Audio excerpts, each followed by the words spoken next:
Okay, OSM is back online, so we'll start. I would like to call the Schenectady City Council Committee meeting for Monday, September 21st, 2020 to order, and we'll go right into SORA.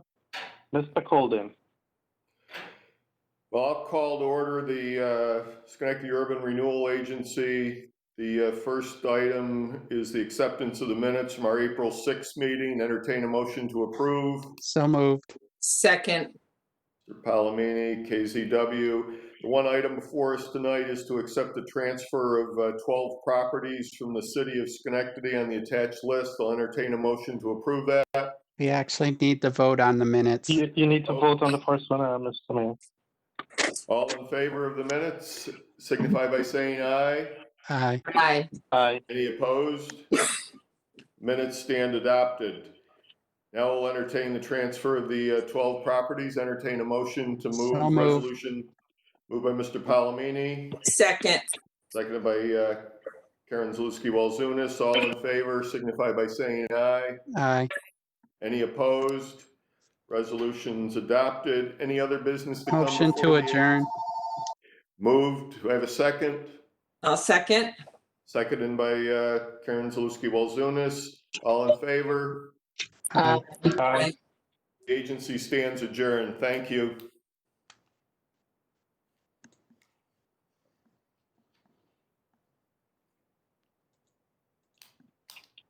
Ms. Patrick.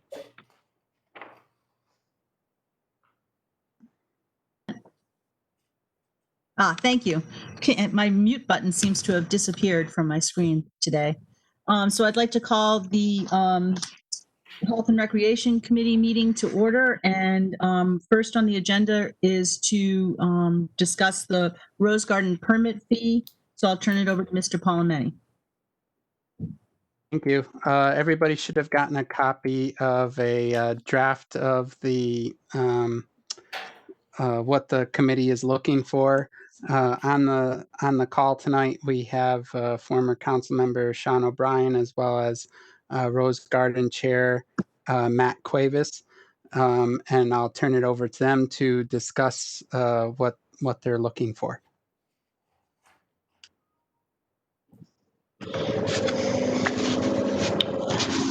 Okay, Matt, are you there? Yep, I'm here. Okay, you want to go through this, or do you want me to go through this? I think you compiled the list first, so I'll let you go through it and Okay. miss anything. Okay.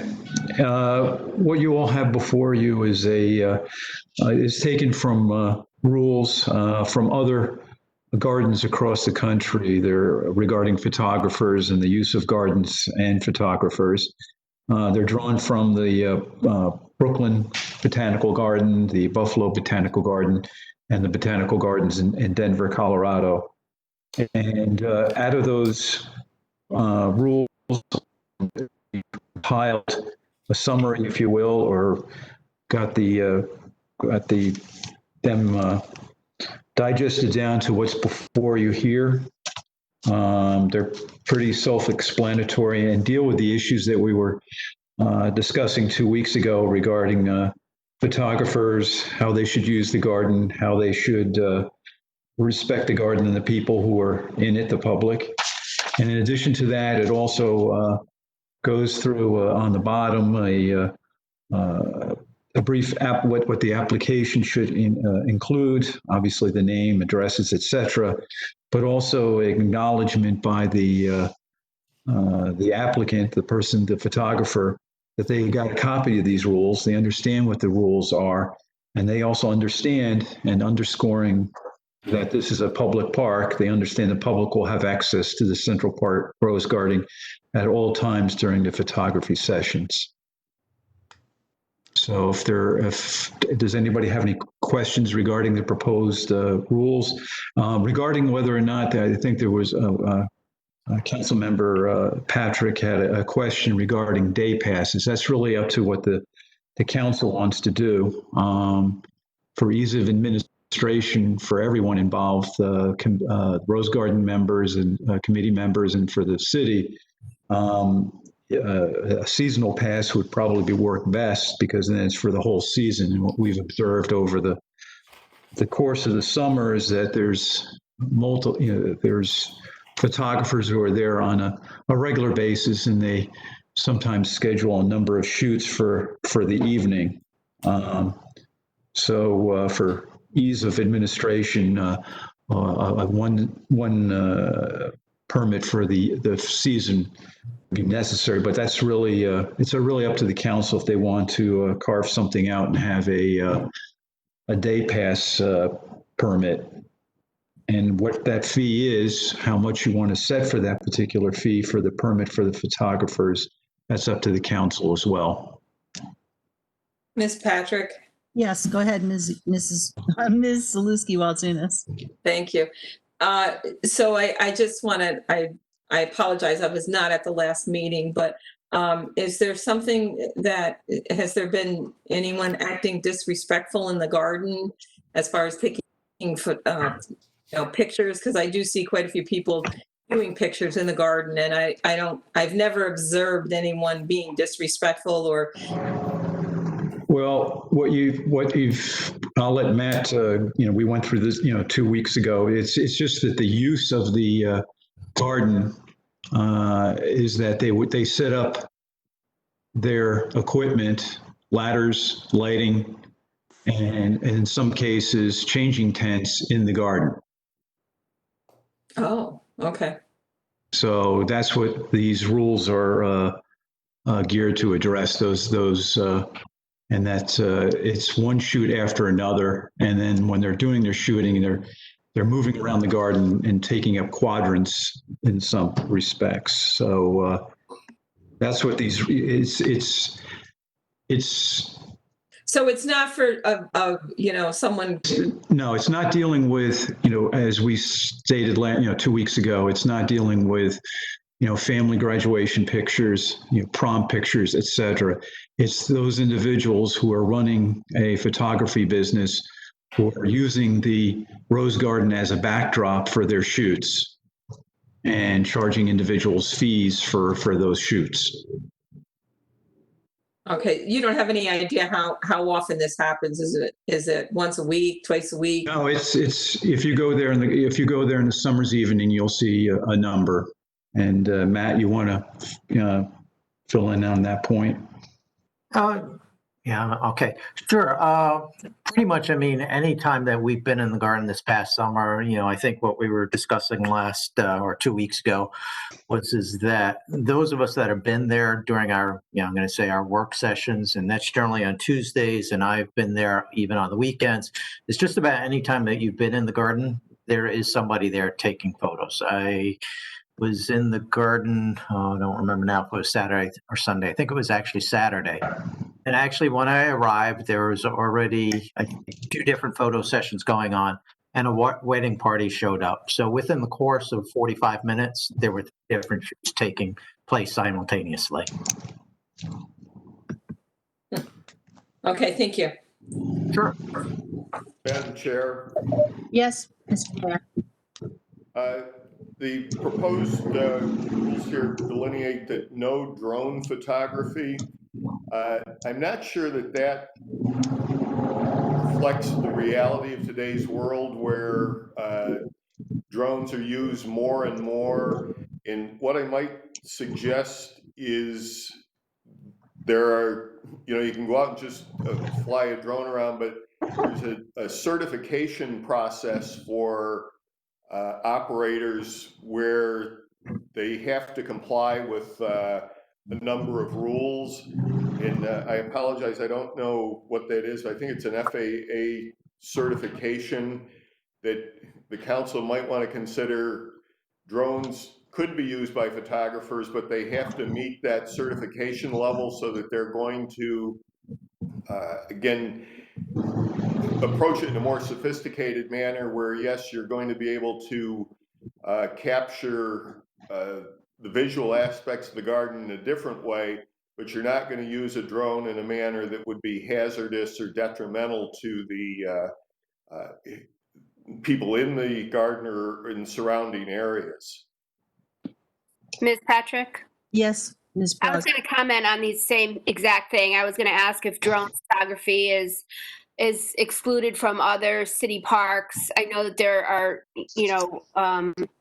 guidelines that you have to stay within a certain height, but I think even capturing the rose garden itself for a tourism video or whatever would be a wonderful way to show off the rose garden. So I think we need to reconsider that one particular point as well.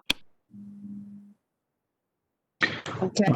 That's up to the council what they want to do on that. That was drawn from the other, like I said, these were drawn from the rules, regulations of other public gardens. Like I said, Brooklyn, Buffalo, and the city of Denver's gardens. And they put no drone photography in there. I think it's designed that, yes, drone photography has to be done pursuant to FAA regulations. But it's, whether you want to have drones flying over your rose garden or not, and what sort of manner you want that done. Yeah, Sean, if I could just kind of dovetail into that, I certainly agree with, the mayor's comment that probably anyone that you are, maybe permitting to use a drone does have to have that certification. We have seen people using drones in the past. And generally, the people that use drones, anybody can basically go out and buy a drone these days and fly one. And I was going to say, within the last week, we actually had someone actually flying a drone. While there are many people in the garden, it's whether that's potentially a liability for the city. It is certainly something I think that you might want to address maybe slightly different from this actual application. Ms. Patrick, Yes, Mr. Benny. I'm just wondering if from the rest of the council, if there would be any objections to changing that to having a FAA license in order to do the drone photography. I'm sure there's plenty of photographers out there to actually have that kind of license. But it's also for public safety of people in the garden. Just curious what the rest of the council might think about that. If I could, I don't know how that would be for those people that don't have to get a permit. In other words, if they're not professionals, they're just folks like us in the park. I don't know how we would be monitoring that. I'd like to hear what the volunteers have to say. Matt or Sean? Well, I think that's the whole idea is that, we were the permit was going to be displayed on the person. So we, just bring it to a person's attention if they don't have a permit on their person that they need to get one from the city. The idea is that they are aware, the permit holders are aware they are using a public space, a public garden for the enjoyment of everyone. And it's not just, there for their commercial shoot. And if you look at the intent of these regulations, the thrust of these regulations, it's so they're aware that they are sharing this garden with the public. Matt, you want to add to that?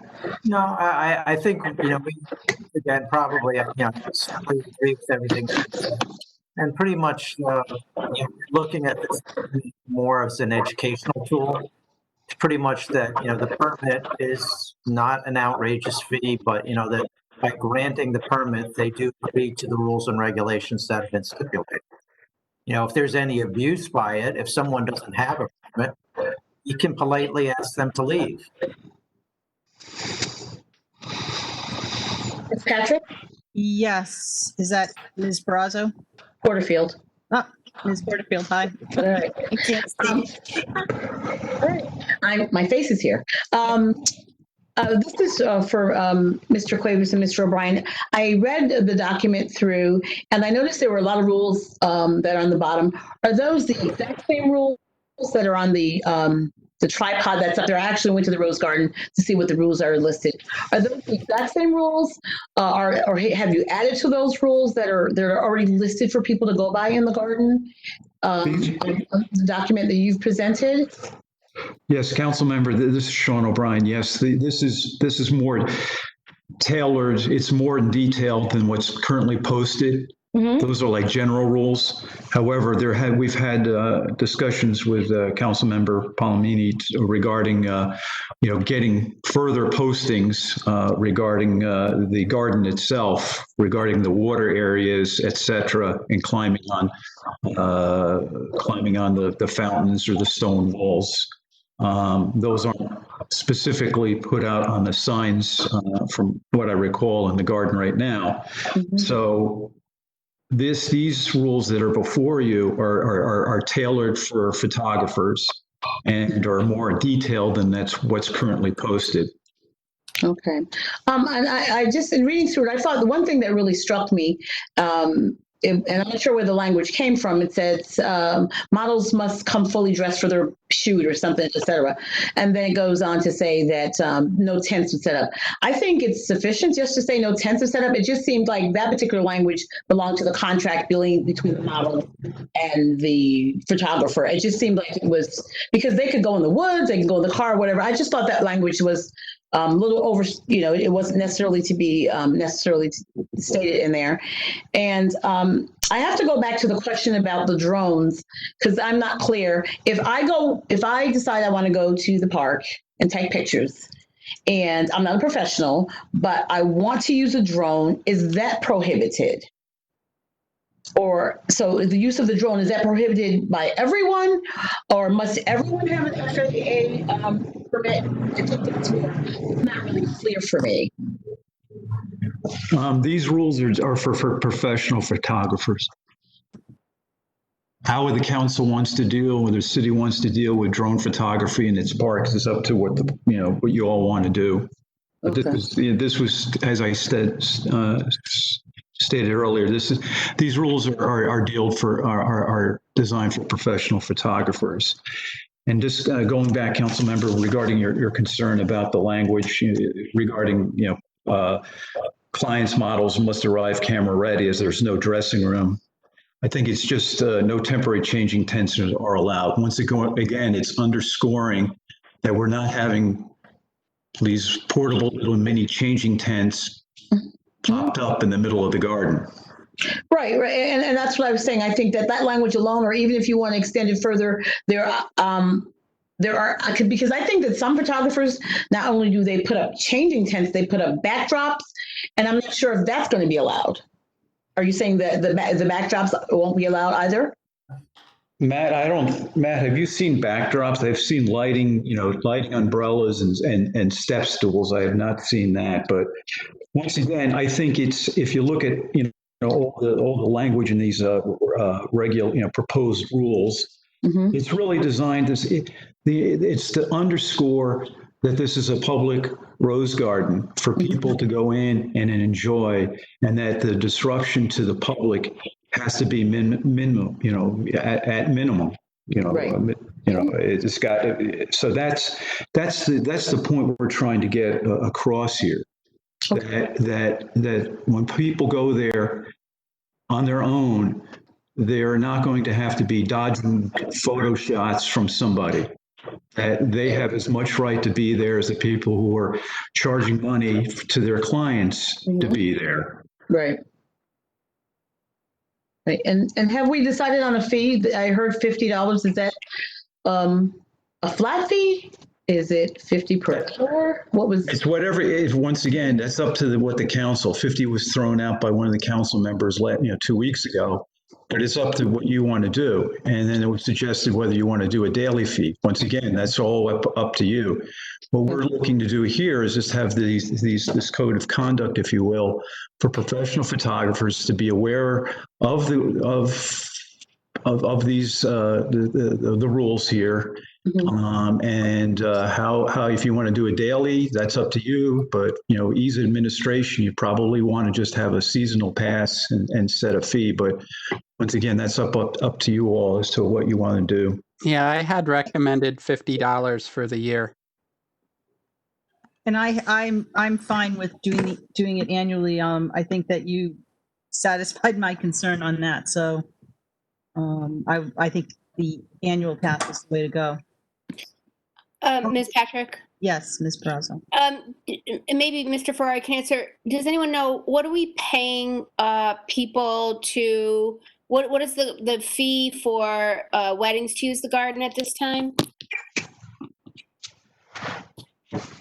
Lisa, this is Matt Cuevas. You want me to answer that? It's $50. It's $50 per hour for a city resident, $100 an hour for a non-resident. Yeah, so I think $50 for the year for a photographer to go in and make money on city property is far too low. I'm looking at more like $100 a year, which is still very inexpensive if we're charging a bride and groom $50 for an hour, $100 for an hour. So I think for somebody to have the advantage of using city property to enhance their business, we could squeeze a little more out of it.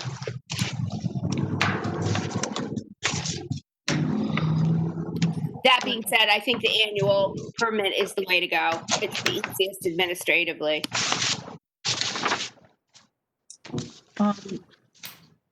We'd have to go back and figure out the price and everything, right, folks? Or Yes. do we do that now? Let's kind of see if we can get everybody on the same page. $100, if that's what the recommendation is I'm fine with that. Just see what everybody else thinks, maybe. Has everybody been up in Rose Garden recently and just see how great it looks, and so you know what real value is there? It's gorgeous. I So, have, Ms. Patrick, Someone actually just sent me a whole bunch of photos today. So I am on the same line with Ms. Perazzo on this, and I actually think 100 is too low if it's going to be for the entire season. We now charge, per hour for weddings. I would think that we should at least go to 150, if not 200, and it will help with maintaining a professional in there. And especially if they're going to be using it for the whole season, and they can come and go. If you have a photographer that's coming in there, once a week with several different people, I don't think asking for 150 or 200 is, an exorbitant amount of money. And I don't know, maybe I'm wrong, but I'd rather make it more worthwhile for, the use of the garden. And do we know what they charge in Denver? What Denver or Buffalo, what do they charge for their permits? I don't have those figures right off. Like what I was looking at is just the rules as opposed to their fees. I'm sorry, this is Pam Perlman. Yes. Could I answer that Hi, question? Pam. Yes. I've seen you working in the front of the garden when I walk. Thank you. I could just add, when we were reviewing the different facilities like Buffalo and whatever, a lot of those places have staff, and some of them charge $150 to $300 for a day use. So, and again, I think just reiterating that photographers are there several times a week with one or two people bringing props. I do the Tuesday morning session, and that's really increased during the day. A lot of photographers are coming and doing, there was a photo shoot of a puppy last week for over an hour, Oh my gosh. all throughout the garden. I mean, it's really, I think Sean and Matt are just trying to lay out that this has been an unusual year, but we just can't get over the increase in use by the public for all occasions in the garden, and the photographers have tripled in it. I mean, it's just a lot. Ms. Patrick, Yes, Ms. Porterfield. I have a question when it comes to the fees, like the 150 or 350 an hour. When someone's being charged the fees at these other parks, are they choosing to charge those fees to have exclusive use of those gardens? Because I think that's, if we're talking about people can still come versus someone paying $350 for the exclusive use, then that's two different things. So I would like to know whether, what the comparison is there, whether it's for the exclusive use, meaning no one else can come in at any time during that, or if it's like what we're proposing to do, that even while they're there, the rest of the public still has access to the park. I'd be interested in knowing that. Yeah, Pam, do you want to answer that one? Ms. Patrick? Yes. It So this- seems to me that at this point, the council needs to do some work. The Rose Garden Committee shouldn't be doing the research on what other municipalities charge and things of that nature. So it seems to me that the council, Mr. Palomini, whomever, should be doing some research work and coming back with best practices to the council. So obviously the season is now closing, so we're really kind of talking about something that's going to happen next spring anyway. So it's not, urgent. I just think, what the committee has put forth is a wonderful framework for their best practices and what is important to them. But I think now the council needs to take on the work as the governing body and not rely on the committee, who already gives thousands of volunteer hours to continue to shape this legislation. Okay. I think those are good points. Any further discussion? And I'm sorry, just need a point of, do we just move on to the next agenda item here, or is this something that we don't vote this out of committee tonight, right? No, we'll just hold on to it till we get a price. Okay. All right. Well, I appreciate all the work that Sean and Matt and Pam have done on this. I think it could be a really wonderful source of revenue for the park and for its upkeep, et cetera. So I think it is really great that we're going to be thinking about this and coming up with the pricing. So any further comments on this one? I just have one question, because I don't think it listed anywhere. Whatever monies we collect, would that money then be part of the Rose Garden Committee as other funds, as other somebody tell, I don't know what that is. That as other money that's collected for the Rose Garden Committee Fund, is that where this would go as well? Mr. Palomini, is that the intent? I didn't hear everything you heard because there's a car seemingly in the background of somebody. But it sounded like, and you tell me if I got it right. Sounds like you're asking if the money goes into the Rose Garden Fund. That is correct. That was my understanding. Okay, thank you. Mr. Palomini, that's, if I may, that's correct. Section 18618 of the city code related to exclusive use permits of Central Park Rose Garden states that any fees collected for permits be placed into a dedicated fund for the Rose Garden improvement. Okay. That's good to know. Okay. Any other comments or questions before we move on to the next item?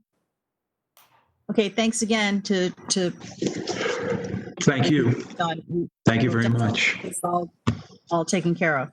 Okay, thank you. So the next item is the Central Park Greenhouse Storage Building. Is Mr. Wallen on? I am here. Hi. Hi, Chris. Hello. Would you like to tell us more about this? Sure.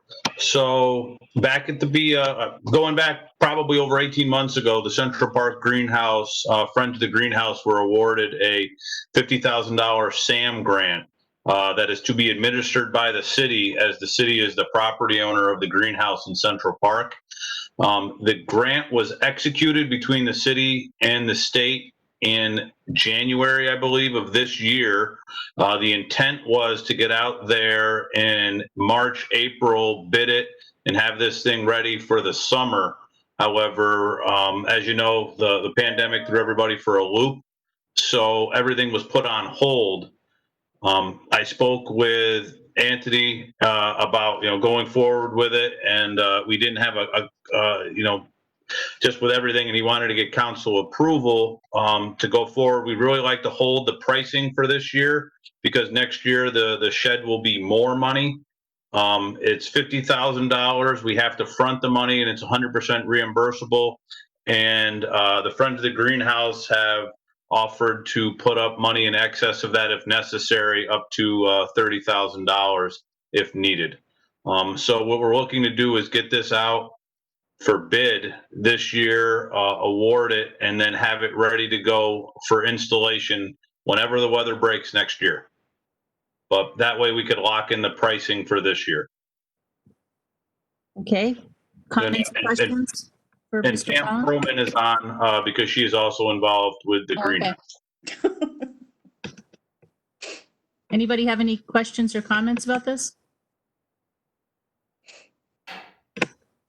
Okay, I'm moving. all right. And may I have a second? Second. I hear a second. Okay, all in favor? Aye. Aye.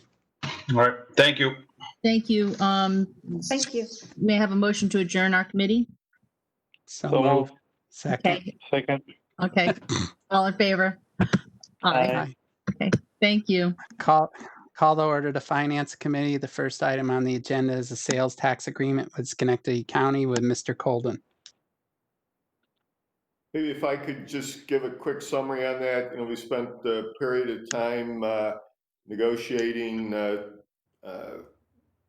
agreement with the county, which expires this year. The general parameters are I should say the general parameters stay in place, but we've taken where the county has worked with the city and giving us money for different projects or treated as a separate source of revenue to the city. This incorporates it in the base agreement. So it actually adds $1 million to our base number for future growth. And again, today the city shares in the growth, or unfortunately, when we're in a period like we're in now, if there's a downturn, we also participate in the loss of revenue. But this will put $1 million more in the base. It'll go forward and recalculate a new percentage of the overall sales tax next year. I don't know if you have any questions for Mr. Colden in terms of the legal technicalities of implementing this. Are there any questions? Mr. Palomeni? Go ahead, Ms. Perazzo. Mr. Colden, can you remind me what the budget line item is from the county right now before the growth percentage is applied? In terms of what we currently get from the county, Ms. Barrazo, just so I'm clear. Correct, without the hazmat fee and all that, but just the, We currently receive 17.195% of the 3% sales tax revenue. So as a reminder, so there's 4% that the state doesn't get. 0.5% is divided between Metroplex and the towns. 0.5% goes to the county, which leaves 3% out there, okay, so to speak. We previously negotiated with the county in which we received 17.195% of the 3%. That was done in a way where the county said, we're going to give you this base amount. It was, if I'm wrong, $11.6 million, I believe it was, for year one. And then based on that and what the county received as in full for that 3%, there was a percentage that was determined.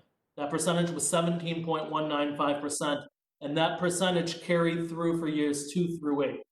So with this particular agreement, we still have that 17.195% for year one, plus we're adding, as the mayor said, $1 million into the base. And then for years 2 through 8, there's going to be a new percentage that's calculated. It'll be 17.195%, whatever that number actually is, plus $1 million, divided by whatever the county receives in year one for that 3%. We'll create a new percentage. At the very least, it will be the same percentage. We have a lot to gain, though, in terms of what that percentage really, what it may be. Obviously, we don't know what the sales tax is going to do because of COVID, what the number will be. The thought was that sales tax may be down because people can't go out and spend the same amount of monies that they would have done otherwise.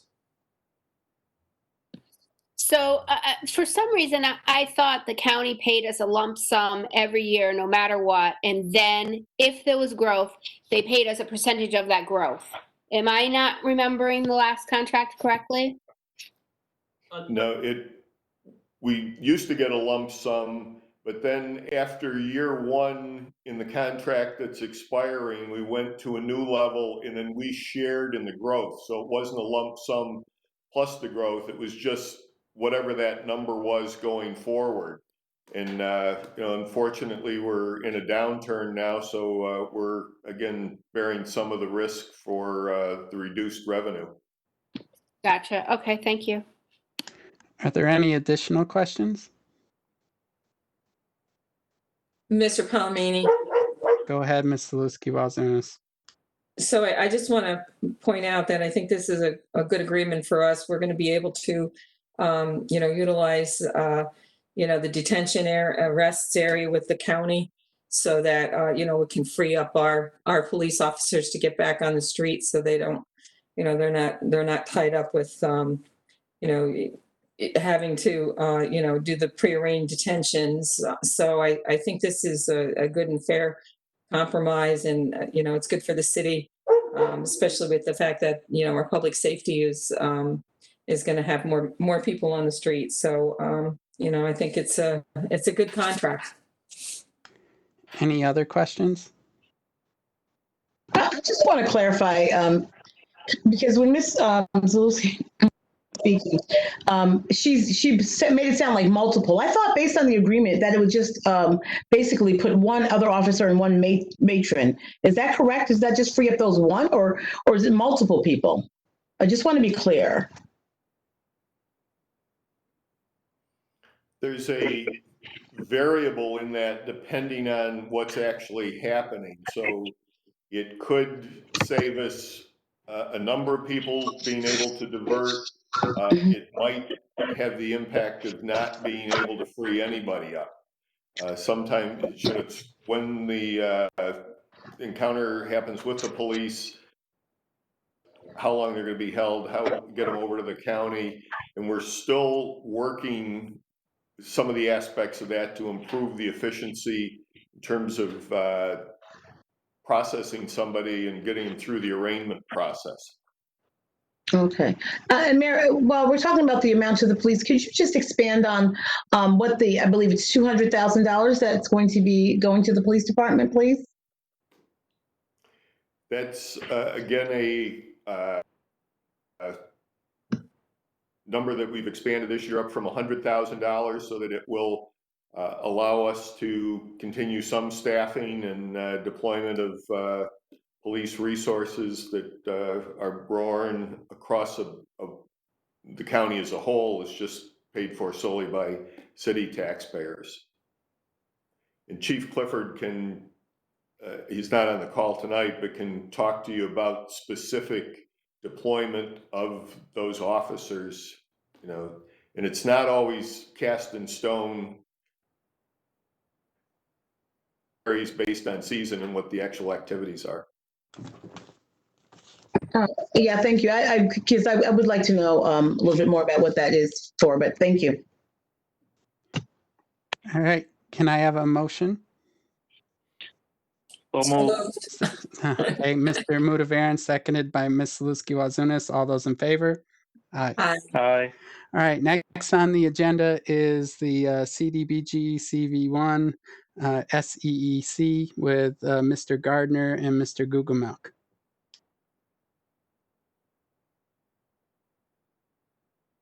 Hi, this is Derek Gugelmelk. Ron, do you want to discuss the program if you're on the call?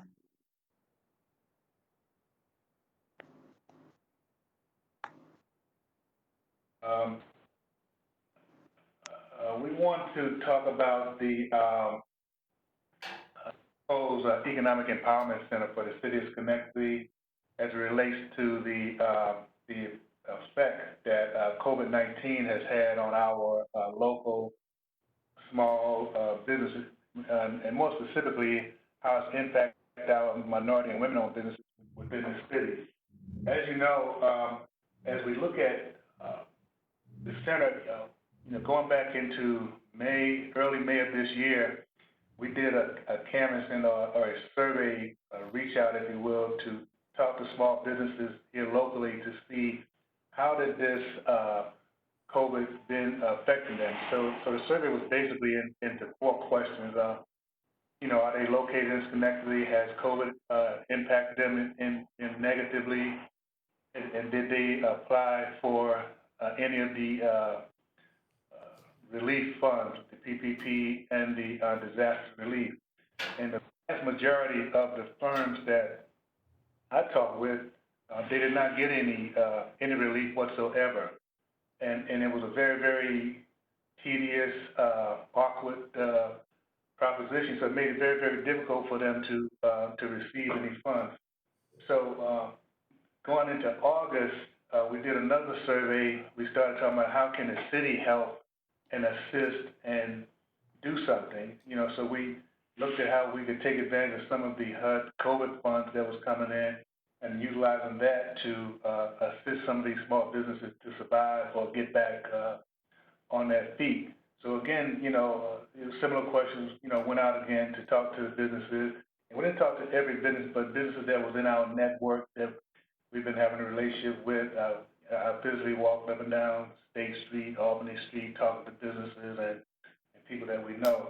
But essentially what we want to do is establish what we call an economic empowerment center where we can essentially have an environment where we can help sustain and offer technical assistance and other resources to assist businesses get back on their feet.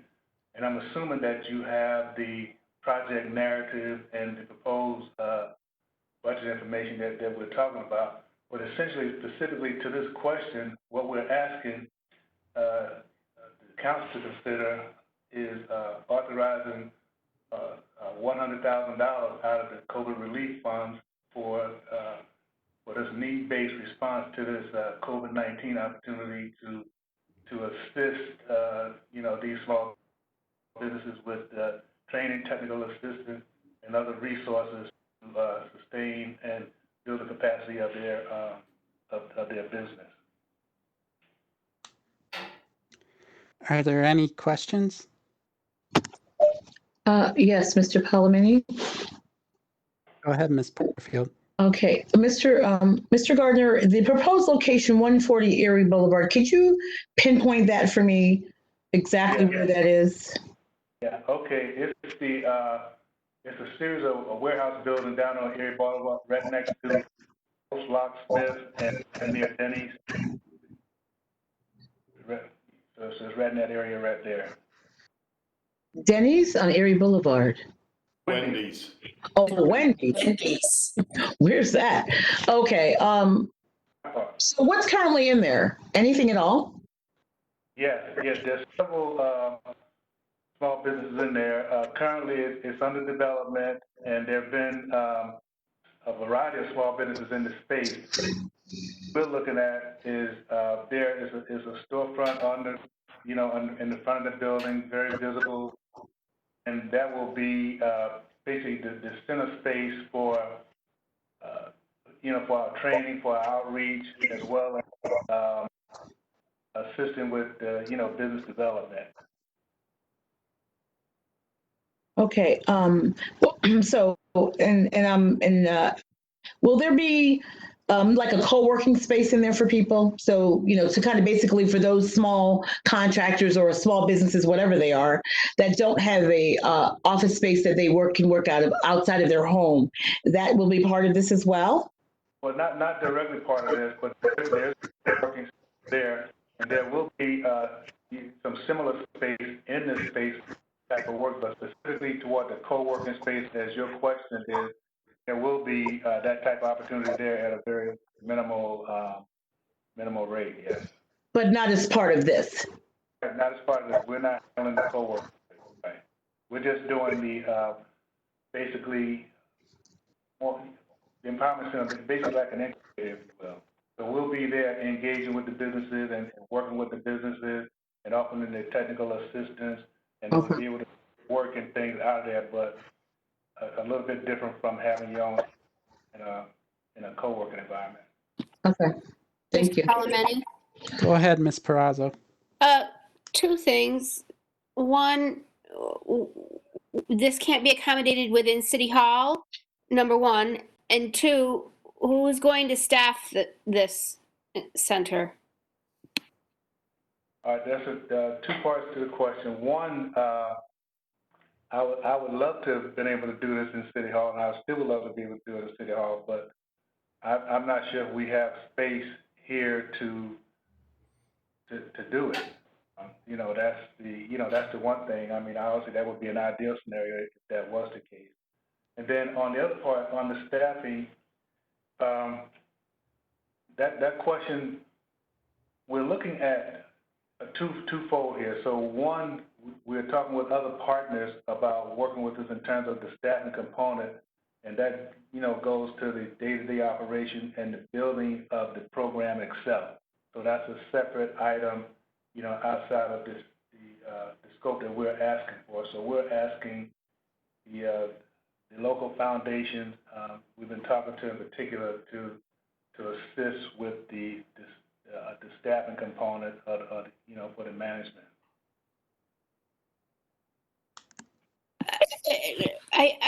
First of all, I think this is an exciting proposal, but I feel I feel a little like it's not fleshed out enough for us to attach money to it. Like I don't know. I don't want to get the program created and then realize that we have to allocate additional money because of staffing, or I just think like a business plan and a budget and a curriculum would help me. I'm not opposed to the idea. It feels a little cart before the horse, kind of. Does that make sense? If I'm the only one, that's fine. I mean, I'm not gonna. Mr. Gardner, you have proven time and time again that your work is of the utmost quality and with attention to detail, but it seems like a big amount to allocate to something that doesn't exist yet. Well, I understand your question, and I do appreciate that. The reality here is we have a couple of scenarios that can, that options that can move forward. So one, the folks that we're talking with, they can't commit to, this type of resource because they haven't not had their board meeting and similar type of conversations. So they can't say we're going to do something before we meet, let's say in October. And the council obviously, don't want to commit to something that's, just getting it all lined up at the same time. So that's kind of like where we're at. We do have a plan in place to, this is all flushed out. And it's not a matter of skepticism and, can we do it or not? It's just that we're probably, 2 or 3 weeks away from having, that type of decision to move, the other parts of this, to answer that one piece that we're not asking for and, putting it all, all forward. And also I would say if there's a way of looking at a scenario where this could be as a contingent, having the other, resources completely lined up before, this is moved forward so that we can have something to, go with them to get this done. Therefore, there's nothing holding it up. Mr. Palomini, I'm sorry, Ms. Peraza, were you? Mr. Palomini? Go ahead, Ms. Porterfield. So, Mr. Gardner, I'm glad that you said that because my question was, where's the other funding? Where's the commitment for it? So I'm glad that you said that you have the other partners they're meeting, and I would be much more comfortable actually to make sure that those partners have that commitment. And as you mentioned, if we could have this, if it's contingent upon them, making that commitment, that we also make this commitment. I know that your goal is to get everything lined up perfectly. At the same time, but we know that's not realistic on any project, basically. So I think it is a good project, but I would be very comfortable if we could make sure that those other partners also made that commitment. And our commitment is based on that the other funding that you need. It's a total of 290,000, as I understand it. That the other 190,000 is also a solid commitment as well. That I would be comfortable with it, that being part of the language as we move forward to approve this. Are there any other questions or concerns? So I guess before we move forward with a motion, would everybody prefer the what Ms. Porterfield is suggesting of a motion contingent on the $190,000 coming through, or are people comfortable moving forward as is? Just chime in, Ms. Patrick. Well, I saw the list of stakeholders and partners, and I guess, I mean, I think this is an excellent program and really will provide a lot to our small businesses. And I guess I want to hear from Mr. Gardner about, you know, the level of commitment of that list of external stakeholders, because, you know, it did seem to cover all the bases, and to what extent this would hold us up if we had to wait for signed, sealed, and delivered agreements with these folks. So, Mr. Gardner, do you have a opinion on that? Yes, I don't think that this would have a negative impact on us at all. In fact, would give us, it would give them the opportunity, to move forward knowing that we have this, in place. It's just that, they're successful, I do have, a letter, supporting it, but again, we can't do anything until, their board meet just as you meet here. So, so the contingency is a fair, reasonable way to, at least we have something, concrete that we can move forward with and have a conversation and keep this moving. So it's not a negative effect on the program at all.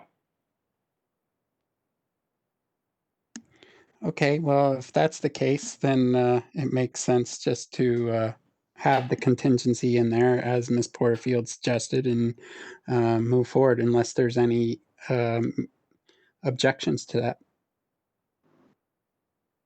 Okay, don't hear any, so could I have a motion? I'll make the motion. Is there a second? Second. All those in favor? Aye. Thank you. Next item on the agenda is to authorize the contract between the City of Schenectady and SHDFC with Mr. Gugamuk. And I would ask first that you remind us what SHDFC is. The Schenectady Housing Development Corporation. So we're looking right now, we have 2016 home funds that were generated from B&I sale housing income from 2016. So we're looking to allocate the 50,000 and move that to the SHDFC to assist low to moderate income first home buyers. That will approximately serve 5 first-time City of Schenectady home buyers, approximately 10,000 each. 75% of that will become a grant, and 25% of that will be paid monthly payments. So we recommend the City Council to authorize this agreement with the SHDFC. Essentially, this funding will help the SHDFC operate until BCNI is ready to begin their operations. Are there any questions?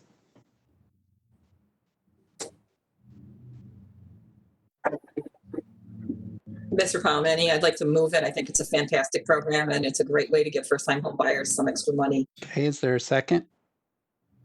Second. All those in favor? Aye. Aye. Can I have a motion to adjourn? So moved. Is there a Second. second? All in favor? Aye. Thank you. Call to order public safety. The first item is just a placeholder over the last several weeks. Police reform task force. Mr. Mayor, is there any updates for the council? We're still doing the work. We sent out, the request for organizations to designate representatives. We've received back about half of the number we sent out, so we're trying to do some follow-up on that, and we'll have a advisory meeting tomorrow, and so it's moving forward as on the original outline at this point. Mr. Moody-Marin, I'd like to ask a question. Ms. Porterfield, Mr. Mayor, you said there is a meeting tomorrow or Wednesday, the steering committee meeting? Correct. Wednesday. Yes, I apologize. Would you mind have Wednesday, someone not tomorrow. send? It's Wednesday, Sorry? not tomorrow. Wednesday. Would you mind have one of your staff send the council a meeting invite? I thought you were on the standard list for that going out, so I don't know. But it's Wednesday. Yeah, I at don't 2 think o'clock. I don't think we got an invite. I don't think that we got that invite. What time is the Yeah, meeting? 2 o'clock. yeah. We'll make sure that's corrected. Thank you, sir. Thank Ms. you. Porterfield. Yes, Mayor. You said that only half of the responses have come in so far, and I know that you had a response date of the 18th.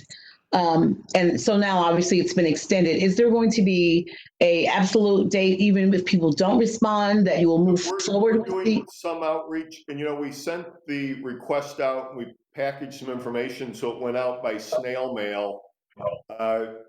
Most people have responded back by email, even though the mail isn't quite what it used to be. So I'm still waiting, today, tomorrow, maybe even Wednesday, that people who may have mailed things back to that original request. And then again, we're going to do some calls and follow up to see if people want to participate and try and get them part of the process and go from there. But generally happy we've got about half in so far.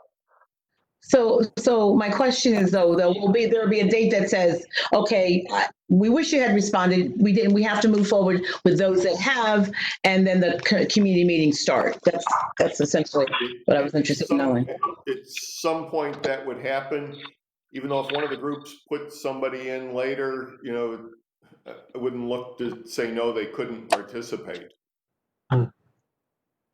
Thank you. Mr. Motivaran? Go ahead, Mr. Coach. Yeah, this is Mr. Mayor, and again, I'm very happy with how this whole initiative is moving forward. But is there any way you could forward that list to the council members of the community agencies that you've been trying to contact, those who have responded and those who have not? Because again, quite a few of us on the council have tremendous contacts in the community, and we certainly, I'm sure, know everybody on this, and I think every council member would be willing to assist you.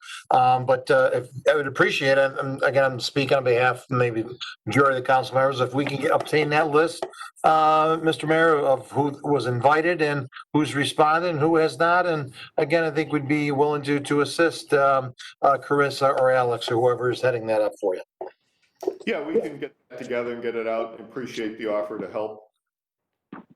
Just as an update and as a reminder, Carissa did send us the initial list of who was invited. But the piece that Mr. Coach is asking about, like who responded, who didn't, that we didn't get. But initially, we did receive the initial list a couple of weeks ago.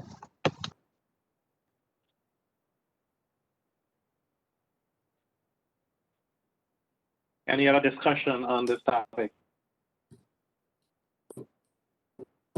Okay, thank you. The next item is a residential property nuisance. Mr. Kosher. Yeah, and again, Mr. Mover, and to the mayor as well. My apologies to both of you. I've been very busy with my regular job, believe it or not. So I have not gotten that request into the mayor and chief. And again, I'll be sure to get that out of you tomorrow, Wednesday at the latest. Again, I know the mayor said that for us to send specific addresses to him, but I think it's more than just the emails and the addresses that we're collecting. I think we really want to take a look at the city as a whole and where are these nuisance properties? Where can we step up enforcements in these neighborhoods, in these communities? I know we're still having several petty crime issues in some of our neighborhoods.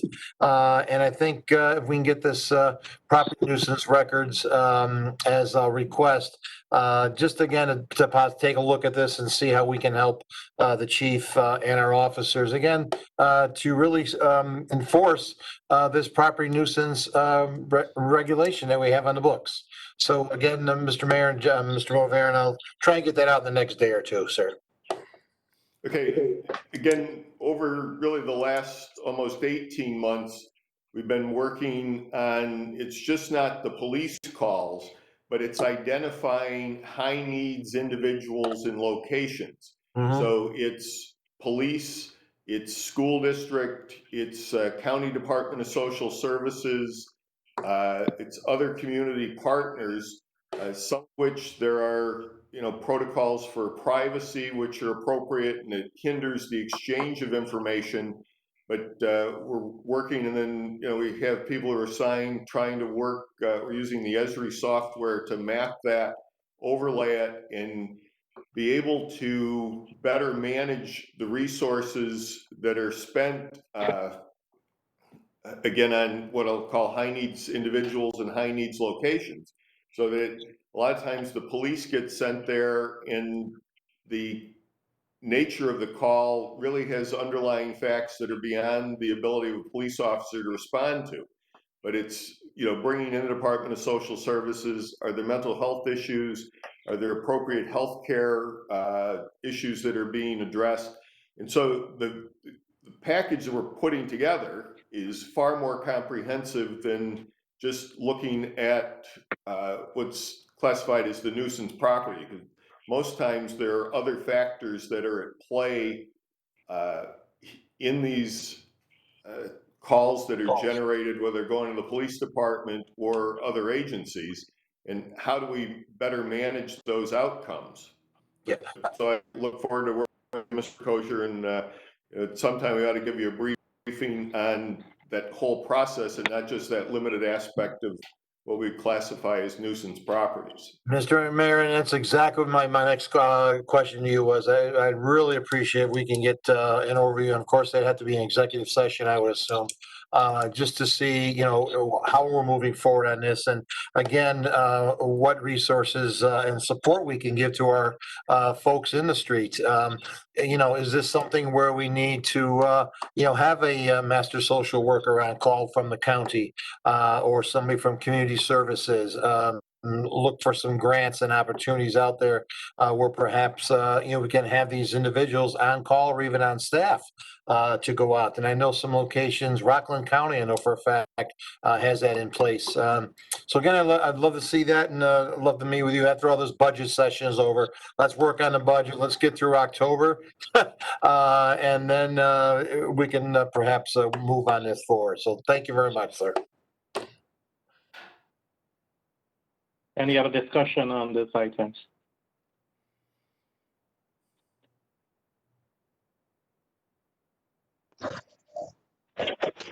Board of Appeal. Yeah, thank you, Mr. Moonavaran, and thank you for putting this on.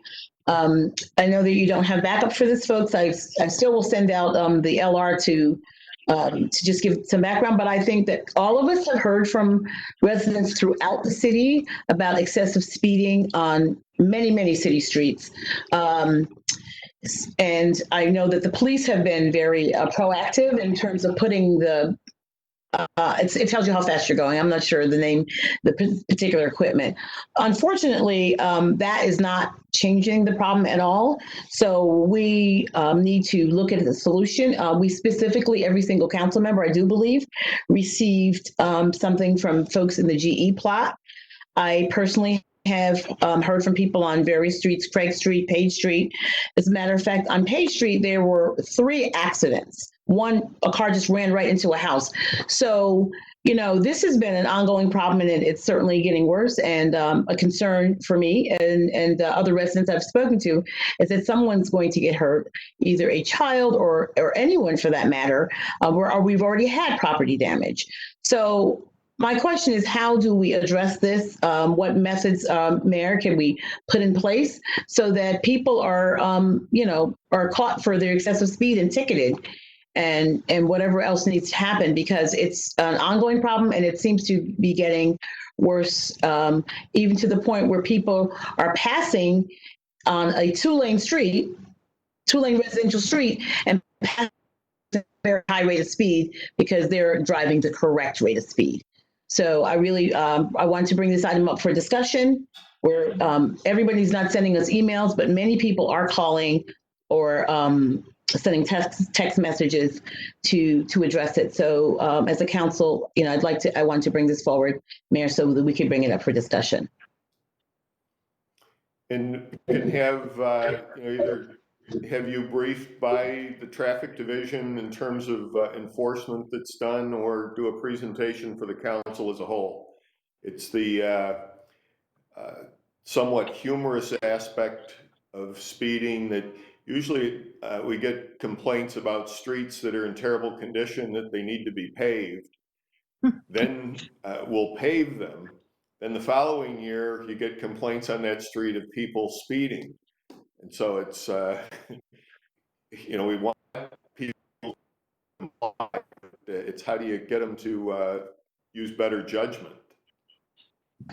Well, my next question is what other people have asked me is, and this is probably a question for the engineer actually, why we can't do speed bumps. I've been to other cities that does speed bumps, and you really don't want to speed over those speed bumps if you really want your car. So I'm wondering why we can't do those kind of things within the city that would stop people from going so fast. In the Northeast, speed bumps become a problem because you're also looking to plow snow in the winter, and they're not conducive to a snow plow blade. But we're more than willing to look at other scenarios or suggestions that the council has. So, Mr. Mudvaren, could we talk about setting up that briefing for with the? Yes, I was gonna ask the mayor. Mr. Mayor, we'll take up your offer, and for the traffic department to do a briefing to the entire council at our next committee meeting. Okay. Thank you, sir. Any other discussion on this item? May I have a motion? Adjourn. Adjourn.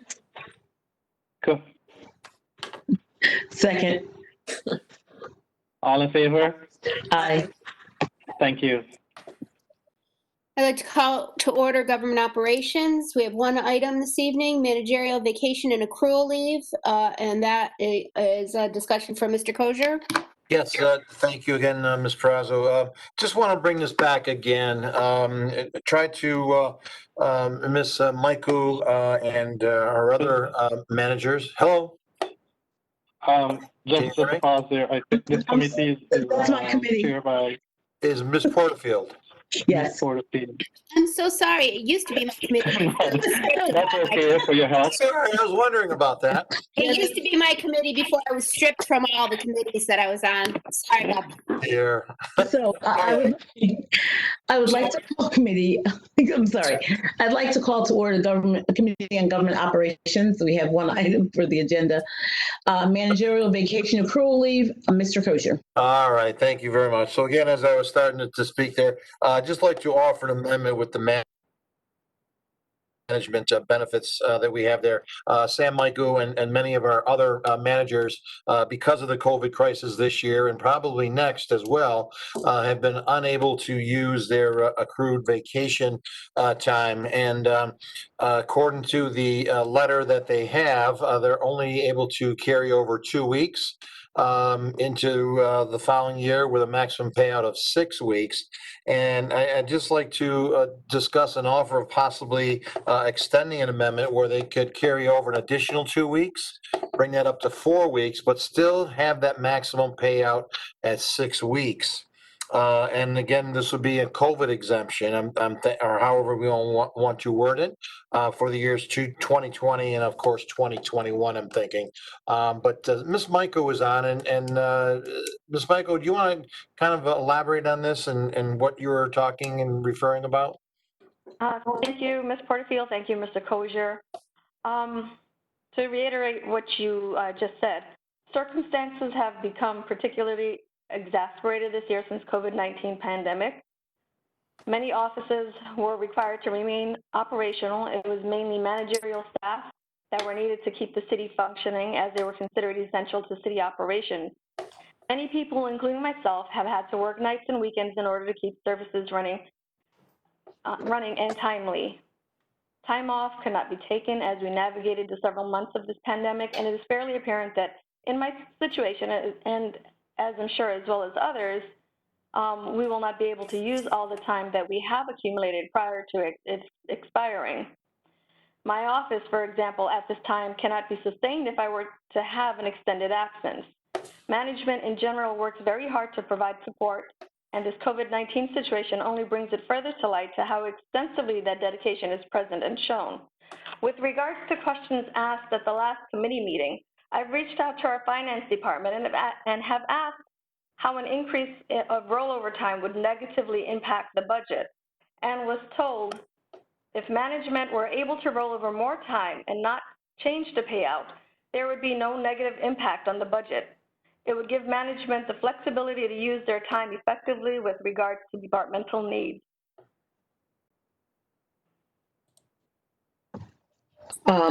Thank you, Ms. Michaud. So, Mr. Kosher, you're seeking for us to actually move on this tonight to approve that we move it to 4 weeks? And Mr. Colden, I guess I should ask you, since it's currently, is it currently written in the code, or is it just an HR policy that it's 2 weeks? I do not believe it's an HR policy. Not sure if it's, I'd have to look. I think there was a resolution previously passed by the council related to this. So then we could change it by resolution? I believe so. I believe Ms. Michaud also looked into this.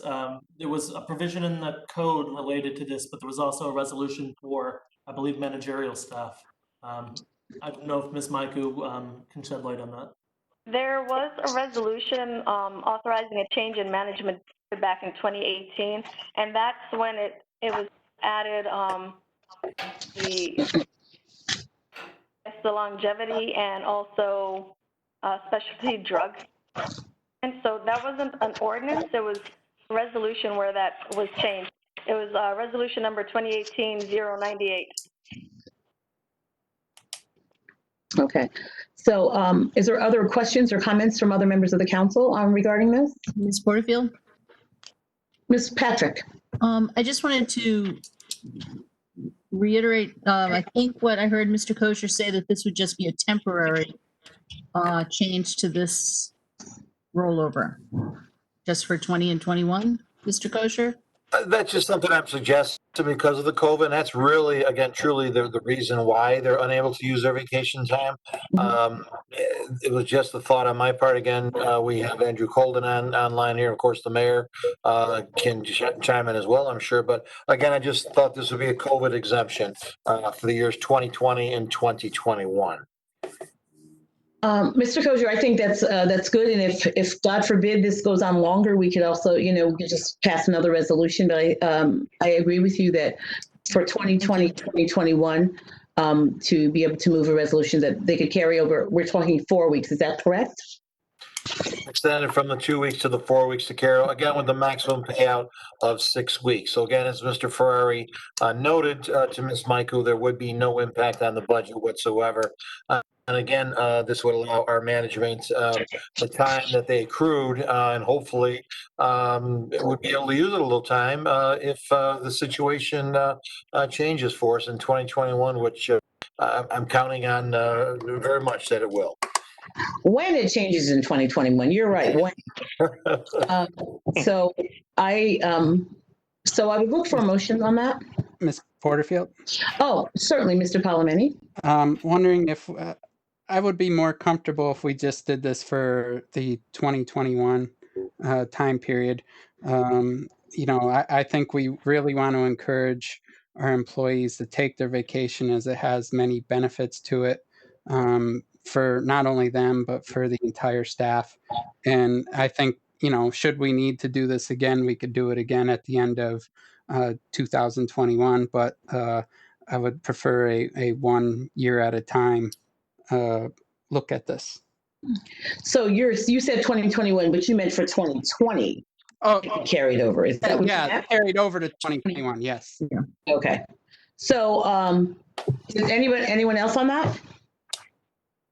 I'd be fine with that, Ms. Porterfield. I mean, if anybody else want to chime in, I'm certainly fine with that. I'm fine with No, that. I'm fine with that also. Yeah. I mean, we can, as Ms. Porterfield says, we can always revisit. Right, we I can. mean, let's do 1 year at a time. Let's step back. I never said the revisit after 1 year. I was comfortable with 2 years doing that, because if it changed, then we could always revisit that. I'm comfortable with 2 years. I'm not sure why we're just, we're very close to the end of 2020 at this time. I'm not sure the value in just doing it yearly. And so if it changes and we don't need to do it, then we certainly could change that resolution. So I'm not sure why we just, actually, I'd like it to be permanent because because of the work that our managerial staff does on a regular basis. I see, when we're down there at the Green Market, you can attest to Mr. Kosher, that we see staff coming out of the building on a Sunday. We sure do. Yeah. Ms. Porterfield? And to Mr. Palomini's point, I mean, and Ms. Michael, we were in a state of emergency where, again, these individuals were unable to use their vacation because they were essential staff. That also happened here in Schenectady County. Many folks were unable to use their vacation time. So that is the reason why they were unable to use their vacation. And look, I'm sure they wanted to take off, but I'm comfortable either way. I certainly wouldn't mind the 2, because then we don't have to come back to readdress it. But I think as long as we can support for the 2020 to carry in 2021, I would certainly support that as well. Ms. Porterfield? Yes, Mr. Mutaveran. Yeah, just a question. So these rollover vacation time, is there a deadline to use them in the next year? So, question. By the end of the year. The end of the year. yes. So essentially, if they roll it over and they can't use it, then they ultimately will lose some of it, because it's not like they can compound it like 2020 and then roll over again into 2021. That's not what we're talking about. No, it would have a cap. It would have the cap of 4 weeks. Yes. So, right. And I really do, I appreciate the emergency aspect of what we've been going through for the last couple of years, but I do, really, hope that people will be able to get back into using their time. I think it's really, really important. It's something I've always, tried to recommend with any of my staff members. I just think it helps to be able to get away. So I think this idea that it was more difficult to do that because of the pandemic is why I'm interested in the temporary nature of it, at least as this initial step. And if I can, or actually it's Ms. Porterfield, if I may, and coming to the defense of Ms. Michael, she is absolutely 100% correct. She had no recourse. She had nobody to back up if she ever took vacation. We did not have a deputy city clerk in place. In fact, she was short-staffed and still is short-staffed. So that particular office, I know, would be in dire straits. And Mr. Colden I don't know if I'm speaking for you, my friend, but it's been a while, I guess, since Mr. Commodore came on, I think, right? Where you were unable to use some of your vacation time because of lack of staff in your office as well. So listen, we all want to take vacation, but you know what? Those are two of the folks that we're talking about. Every Sunday, besides the Green Market people, you will see both of them in City Hall. And that is much to their credit because, again, they just cannot afford to take time off from that particular office. They're vital to our city folks. Absolutely, I agree, Mr. Kosher. And additionally, we have staff that it was grandfathered in that they get 10 weeks and they can roll over. I can't remember the number of weeks, but so this is not like, in my opinion, like a huge ask because we staff that came on after later in 2000 only get the 2-week rollover. And so obviously it was necessary at some time to have a longer rollover period for management staff. So I, again, will say that I think that frankly, maybe it should be more permanent, but I'm very comfortable at this moment if we could just at least do 2020 and 2021. We hope that we're out of this pandemic. And we're trusting that we will be, but we don't know. So I would just prefer that we go ahead with those 2 years and then revisit if needed. Ms. Porterfield? Yes, Ms. Patrick. So I'm very comfortable with that as well, but I do want to go back, I think a couple of weeks ago when we last talked about this, whatever that was, I had asked for some data on the extent to which this was affecting the entire management staff. I don't think we actually saw that data just in terms of, how many people, and I certainly appreciate all the hard work of Ms. Maiku and Mr. Colden, and everyone in the management team, but I'm just wondering the extent of the issue. So I'm comfortable with this temporary 2-year thing, but I think as we move forward, I'd like to see that data because if it's that would add to our decision making, I think, on a longer term basis. I agree. I agree that it would, and we hope that people are taking vacations because certainly people need them. This may only impact a few people, but if it impacts even a small number of our staff who are just negatively impacted and losing time, because essentially losing time also means you're losing money on some level, right? Yes. So I agree that we should see that data. So are you saying you're comfortable moving this forward and want to see that in the future? Yes. Yes. Move that forward without the data. Yeah, Ms. Porterfield? Mr. Kosher. I was able to look up your statement there, and you are correct. People hired before April 13th, 2009 are able to carry for a maximum payout of unused vacation time is in fact 10 weeks. So that's prior to April 13, 2009. After that date, the maximum payout is 6 weeks.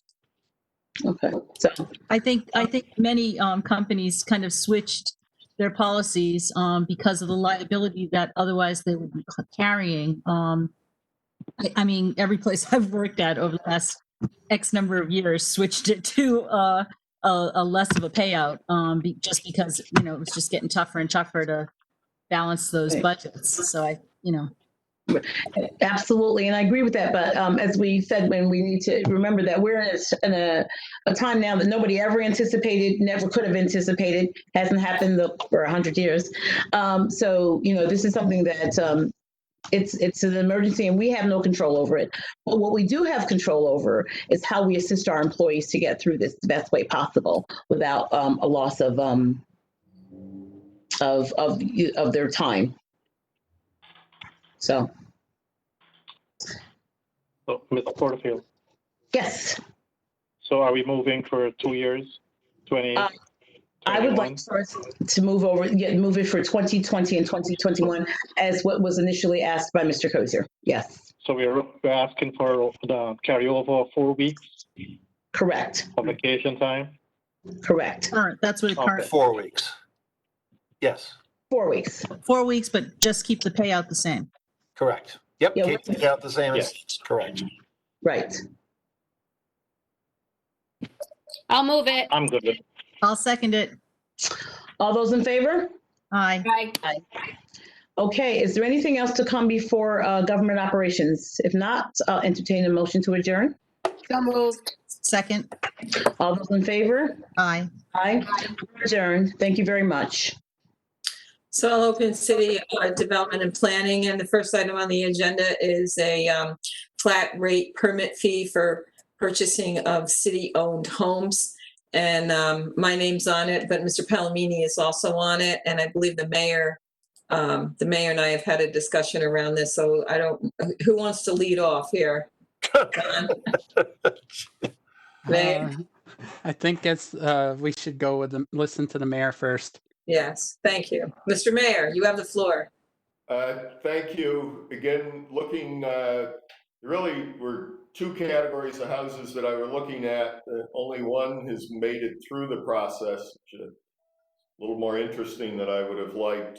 But when we sell a house today, again, we vetted it, staff has reviewed it, the city council reviews it in detail, and most people are pretty good about following up on starting the permits and the renovations to the houses.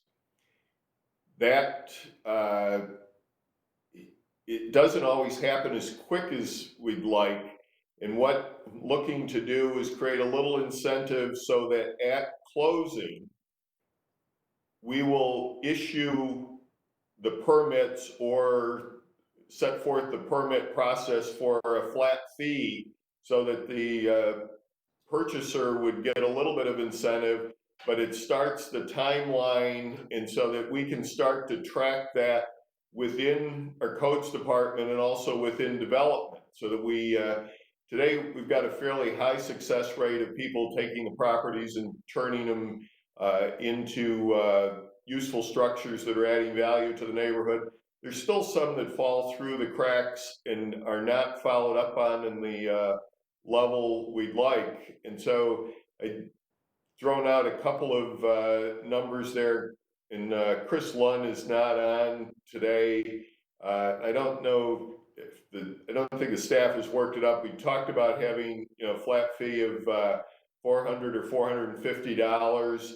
The reality is it might be like an A, B, and C fee structure based on what needs to be done for the property. So it might be 250, it might be 500, it might be 750. It still would create an incentive for the property owner who's just purchased it. But again, it would allow us to, in a timely fashion, start the tracking of the rehab. And we want to work with these purchasers so that, I tell them I want them to see city staff as a friend and a resource, not as an adversary, so that we can help them make sure they're getting the electrical permits lined up, getting the plumbing work done, getting the general construction so that the property again is turned over. And so that, but that discretion goes to the council in terms of what you want for the actual fee structure. Thank you, Mr. Mayor. So are there suggestions? I have a number in mind that, I think it's a really good idea that we do it at the closing. So they have their permit, the clock starts ticking, and these houses can get done in a much faster time frame. So I'm looking for suggestions on what the fee should be. I was thinking around $750. Ms. Saluski. Yes, Mr. Palomini, go ahead. I also agree that this speeds up the process and gets these houses fixed up in the neighborhoods much quicker than typically might happen. I think that's all of us want that to happen, so it improves the neighborhoods. I'm sure that the individuals living in the neighborhoods are looking forward to a more speedier process. As far as the fee goes, $750, $800, I think is probably a good idea, and I think it would be beneficial to try to move forward on this. So just to reiterate, Mr. Mayor, this would be for all permits, correct? Electrical, plumbing, and whatever other. Yes, that's my intent. Yes, so, I have a question, Ms. Zaluski-Walzonis. yes, Ms. Porterfield. So what I'd like to know is what would be the total, the 850 number that 750 number that you came up with, is based on what? Is it based on the total if you added up if they needed every single permit, that's what they would pay? How did you reach that number? So if you were to get, and I wish Mr. Lund was on, because I don't remember the numbers off the top of my head, but in my discussion with Mr. Lund, 750 would be a reasonable number to include all the permits. I actually think it's below what everybody, if I'm correct, if I remember correctly, it would be below what you would normally charge, because it has to go based on what you're spending and what the rehab is. So if someone's spending, there's a percentage on that, as well as, excuse me, what the permits are, because you have to get a plumbing permit, and I don't remember what the numbers were, but in my conversation with Mr. Lund, he thought that was a fair number. It wasn't an exorbitant number, and I apologize, I don't remember what those numbers were off the top of my head. Oh, well, for me, I would like to the basis for it and how it's how that number was arrived at. If it's a compilation of the various permits, if it's only like permits that people most of the time absolutely need in order to do a property. So I just would kind of like to know how we arrived at that number. It's just to make sure it's a fair number. Normally, the permit fee is 1% of the construction value. So again, some of that might be at the high end of some of the houses that we're selling today. And the other component of this, not the houses we sell, but where we have a building that is fire damaged that needs rehab. So the fire's been suppressed, the damage is not to the extent the building has to be demolished. I would like Codes Department to be able to issue a permit really the day the fire department completes the cause and origin investigation. So it again starts that process and we're able to track it. A lot of those we have structures that have insurance on them, and the property owner will take the insurance settlement and they will then weigh whether they're going to do the rehab or not do the rehab, and they will sometimes pocket the money and then leave us with a building that eventually comes back to the city. And I'd like to end that or tighten up the process so that we're giving them a permit, we're able to track it and move forward to get that building and use insurance. What it's really there for is to make sure the building gets restored to its prior condition. I understand it. I'm not saying that I don't think that we need a fee. I just want to know how we arrive at a fee and to make sure it's a fair fee. And in terms of if someone decides, the house burns down and they decide to walk away with the insurance money, they're not going to need a fee because they're not going to do anything to it. So I just want to make sure that we're, we arrive at a fee that just is fair based on a number. It has a source, not just a. Council would move this ahead, subject to tomorrow or Wednesday. I'll have Mr. Lund put together that range of fees and what the general parameters would be. So it would still create a little incentive for the homeowner, but at the same time, get the city a little bit of extra revenue at closing and be able to start that process in a timely manner. So if the code estimate is $50,000, the 1.5 is $750. Sorry, Okay. you were breaking up on that. So if the code estimate is $50,000, then the fee would be $750. The 1.5 would be $750. I think it's 1% of the value, so it would be $500. Okay. Okay. So so that's kind of like what I want to see. So, so we're going for the highest number, and then 1% of that is essentially, am I understanding that correctly, Mayor?